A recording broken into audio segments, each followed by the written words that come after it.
आणि यानंतर बातमी पंढरपूरमधून आहे। रणजित सिंग नाईक निंबाळकर यांनी राहुल गांधी यांना सल्ला दिलाय। राहुल गांधींनी पालखी सोहळ्यात राजकारण आणू नये, पालखी सोहळ्यामध्ये कॅटवॉक करण्यापेक्षा पालखी मुक्कामी येऊन दर्शन घ्यावं असा सल्ला निंबाळकरांनी दिलाय।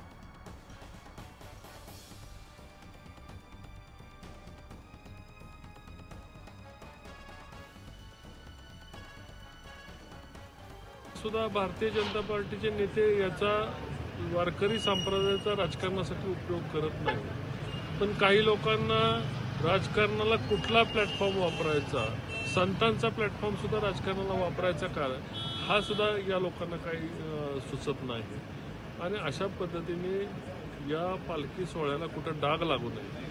ज्यांना कोणाला दर्शन घ्यायचे मग ते राहुल गांधी येऊ आणि अन्य शरद पवार येऊ, त्यांनी मुक्कामाच्या ठिकाणी जाऊन पालखी सोहळ्याचं दर्शन घ्यावं। निश्चितपणे त्यांना दर्शन घेण्याचा अधिकार आहे, पण पालखी सोहळ्यामध्ये कॅटवॉक करून त्यांनी वारकऱ्यांचा अपमान करू नये अशी भूमिका या ठिकाणी आम्ही मांडली।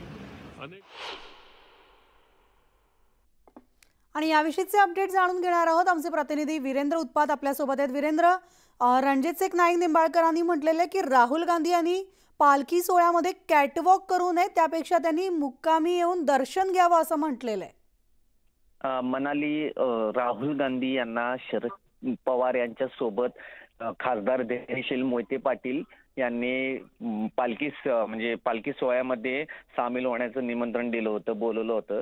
त्याच्यानंतरनं रणजितसिंह नाईक निंबाळकर यांनी ही प्रतिक्रिया दिलेली आहे की पालखी सोहळ्यामध्ये कॅटवॉक करण्यापेक्षा मुक्कामी येऊन त्यांनी दर्शन घ्यावे। जरी ते म्हणत असले तरी पालखी सोहळ्याचा किंवा वारीचा उपयोग राजकारणासाठी करू नये असं त्यांनी सल्ला दिलेला आहे। मात्र वारीमध्ये राजकारण येतंय असं एकंदरीत चित्र आहे। निश्चितच वीरेंद्र, धन्यवाद या सविस्तर माहितीसाठी।